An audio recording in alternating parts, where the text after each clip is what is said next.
Happy Monday, athletes. Let's talk about sumo deadlift high pull. So we're gonna review how you get set up on the bar, or you guys can use the kettlebell today. I'll show you guys those modifications if you are joining us at home.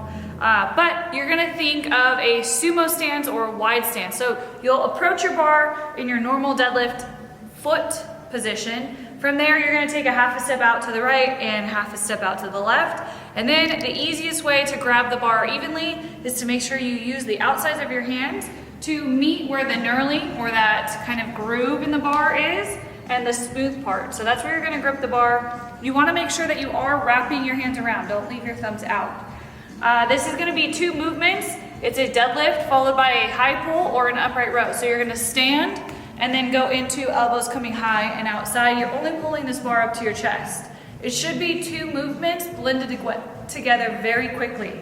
So it should look something like this, where you stand, pull, It should not look like this, and it should not look like this, where you're standing and pulling at the same time. You have to stand before you're able to bring your hips or rather your elbows up above the bar. So sumo deadlift high pull is gonna be one of our movements today. It's gonna get your heart rate up and get you breathing heavy.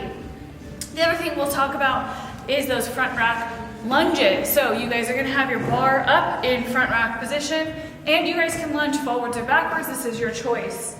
So front rack lunge, you'll bring your bar to front rack, and from here, you'll lunge. We're looking for 10 steps total in the workout. That's gonna be 5 on your right, 5 on your left.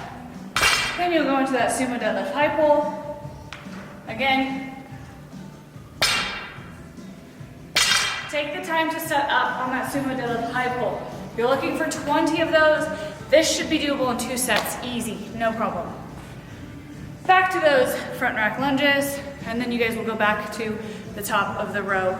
You guys can do a 1,000-meter row for male athletes, 800 for female. And if you need to, you guys can do a run if it feels great outside and you want to get out and get some air. You can also do this workout with a kettlebell. You can do the entire thing with a kettlebell, which is kind of nice if you only have limited equipment. You'll start off with the front rack lunges, holding your weight at your shoulders. Go into those lunges. And again, wide feet, hands are gonna be closer. They're not gonna be outside of your hips, but you'll have both hands on the kettlebell. You'll stand, send your hips forward to pull this kettlebell up. Back to those lunges, and then again, 1,000-meter row, 800-meter row, depending on where you're at. We're looking for 3 rounds today for time, and we've got a 25-minute time cap. So that's it for today's class. We'll see you guys in class or on the whiteboard. Happy Monday.